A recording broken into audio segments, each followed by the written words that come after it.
The Walking Dead, flesh-eating ghouls, zombies. They're more popular now than they've ever been before. Today I'm here among the as-yet unrisen dead to talk about the history of zombies, from Haiti all the way to the TV show The Walking Dead. My name is Devin Faraci, and this is Badass Digest. The important thing to know about zombies is they're real, at least according to practitioners of Haitian voodoo. One of the properties of voodoo is the idea that a witch doctor can raise the dead and control this undead being. In 1915, the US occupied Haiti. That's where the zombie entered popular culture. White Zombie, starring Bela Lugosi, presents a very traditional Haitian version of zombies. Bela Lugosi is a crazy guy in a castle. His name is Murder. I don't know why anybody's surprised when he does what he does. What are you trying to do to me? But it sort of sets the tone for a situation where a madman raises the dead, and at the end of the movie, the dead turn on him and bring him down. Before we go any further, we have to sort of define what a zombie even is in the modern day.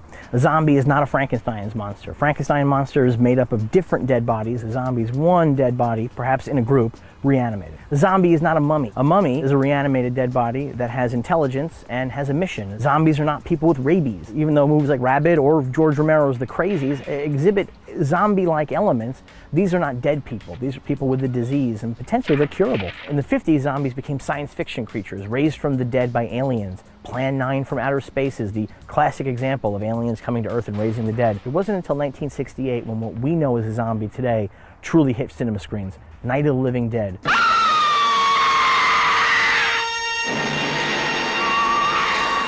George Romero wasn't riffing on Haitian zombies. He wasn't riffing on voodoo. What he really was riffing on was a movie called Last Man on Earth. Basically, it was a story about one human being left in a world of vampires, and that was where Romero took his basic idea from. In Romero's movie, for the first time, what we see are flesh-eating ghouls that we recognize now as zombies. Romero's original Night of the Living Dead plays with the rules in a different way. For the first time ever, zombies are killed only by destroying the brain. But in Romero's Night of the Living Dead, they run, they use tools, they even eat insects. But in this film, he establishes the most important parts. The undead are mindless. The undead are walking around for no good reason. They eat flesh. If you get bitten by one, you become one. And the only way to kill them is to destroy their brain. Night of the Living Dead was an enormous success. Unfortunately, Romero and his friends didn't copyright it properly, so the movie is now entered public domain. So they never quite got as rich off of it as they could have. George Romero wasn't intending to make a sequel, but when Italian financiers came to him and offered to give him money to make one, he went ahead and did it. The movie that resulted, Dawn of the Dead, the greatest zombie movie of all time. When there's no more room in hell, the dead will walk the earth. The entire movie is an incredible satire of consumerism. What are they doing? Why do they come here? This was an important place in their lives. As well as a gore-soaked, excellent horror film. For the first time ever, we're seeing zombies in the outfits that they were wearing when they were turned into zombies. And so there's a postman zombie, a nun zombie, a Hare Krishna zombie, a clown zombie. This really has become one of the big things. Anybody who's making a zombie movie today knows that half the fun is creating a different weird character for each of your zombies. Dawn of the Dead was a smash hit. It was released unrated. It was explicitly gory. It doesn't have a ton of sex, not a lot of anything else, but the blood flows. People loved it. Meanwhile, in Italy, the Italians were doing their own thing with it. The zombie movies the Italians made didn't always make a lot of sense. The Beyond is not necessarily a movie that has a coherent narrative. My name is Emily. I've been looking for you. But boy, is it full of incredible gore effects and tremendous atmosphere. Lucio Fulci made perhaps the other most famous zombie movie of all time, known in America as Zombie. Zombie has two really specifically famous, amazing moments. One is this moment where a zombie reaches through a door, grabs a woman, and impales her eye on a wood splinter. It's one of the great moments of eye trauma in all of cinema history. Perhaps the best moment in Zombie, the one that will live forever, well after our civilization is gone, is where they have a zombie fighting a shark. A real actor in zombie makeup fighting a real shark. The shark tears off a fake arm from the zombie. It's this bizarre moment where you watch and you can't even imagine the kind of cocaine-fueled madness that made somebody decide to get into a shark tank and to trade blows with an actual man-eating shark. By the beginning of the 80s, they had taken it about as far as anybody imagined you could go. Except in New Zealand, there was a young guy named Peter Jackson who thought you could take it a whole lot farther. We know him as the guy who did Lord of the Rings and The Hobbit and King Kong and Lovely Bones, his Oscar-winning Best Director, but he got his start in some really gory, really goofy, really trashy B-movies. And Brain Dead, aka Dead Alive, is perhaps his masterpiece. Dead Alive is one of the goriest movies ever made, and the finale, which has our hero wading into a whole group of zombies with a lawnmower, is unbelievable. It ends with people in guts up to their knees, Meanwhile, George Romero was also continuing to work on zombie movies. His movie Day of the Dead is perhaps one of the more underrated films that he's ever made. By the time Day of the Dead happened, the zombie thing had been pretty solidified, so Romero began playing with it. In Day of the Dead, this Dr. Logan, aka Dr. Frankenstein, has a zombie that he's keeping hostage, Bub. What he's trying to do is train Bub to be a useful member of society. They can be tricked into being good little girls and boys. He's training him how to shave, how to use a gun, how to salute.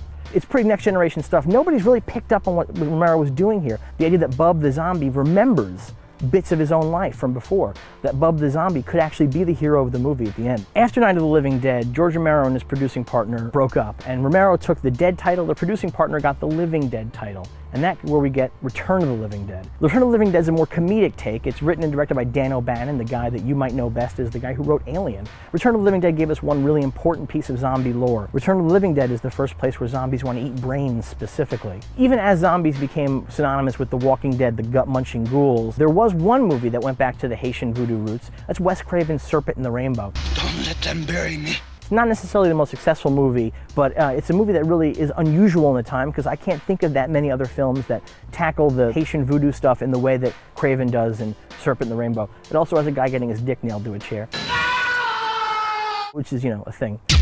Towards the end of the 80s and the beginning of the 90s, the whole zombie thing began to sort of fade away. But zombies were primed for a comeback. And I think we can look at where that comeback is, and it probably is 28 days later. Danny Boyle, who had found his career sort of in a weird place, went back to England and made a low-budget movie, one of the first digital movies to play in theaters. And 28 days later, maybe technically isn't a zombie movie. We can really argue about that, because this is a movie where it isn't necessarily the dead that walk. It's sort of a rabies-type situation. People get a disease that makes them rage-filled. They bite you, you get it. It fits just enough of the zombie stuff to really work. That was followed up by Dawn of the Dead, Zack Snyder's remake of Romero's original movie. Now here's the thing, Dawn of the Dead, the remake, is an R-rated movie. It's never gonna be as good as the original gory Dawn of the Dead. After 28 days later, and its sequel 28 weeks later, and Dawn of the Dead, zombies were back in a really big way. The Resident Evil movies have done their own weird version of zombies. George Romero got back in the game. First he made Land of the Dead. That was followed up by Diary of the Dead, which I think is his least successful of all the zombie movies. His latest zombie movie, perhaps his last, is Survival of the Dead. A lot of people don't like this movie. I like it a lot. Romero's films have always been the deepest, the most interesting, had the most thematically going on. We gotta get these things to learn to eat something other than us. As this was all happening, Robert Kirkman, a comic book writer, had an idea. That idea was George Romero's Zombies. Basically, his comic book, The Walking Dead, one of the most successful comic books possibly in history, is a long-form retelling of everything George Romero's ever done. Kirkman's book was quickly optioned, and AMC started a new series, The Walking Dead. Now, I'm going to be very honest with you, I'm not a huge fan of The Walking Dead, the TV series. On the one hand, I'm amazed that the kind of gore and violence that they get away with on television is allowed. This is stuff that George Romero couldn't get into a movie back in the 80s and the 70s. The Walking Dead is one of the biggest shows on television. It's kind of unbelievable. It's bigger than some network sitcoms. And so this means that the zombie is not just here, he's here to stay. What is it about zombies that people love? I know for me, part of it always growing up was the idea of these were the most extreme movies you could see. You knew that you had to be a really hardcore horror fan to be into zombie films. We're talking about people having their intestines torn out. Today, I think what really people like about zombie movies is that we're living in a pretty screwed up world, and the zombie movie presents some kind of a post-apocalyptic survival scenario. It's the idea of being tested, of being in a place where things suddenly get simple. There's something that we kind of like about that. They must be destroyed. What's your favorite zombie movie? Are you one of those rare people who prefer the Haitian voodoo zombies? Are you a George Romero diehard? Do you like fast zombies or slow zombies? I'm not that big on The Walking Dead. Are you a diehard Walking Dead viewer? Subscribe so you don't miss a single episode going forward. Share it with all your friends. I'll be back here again next week. I'll be someplace totally different doing something just as badass as this. My name is Devin Faraci, and this is Badass Digest.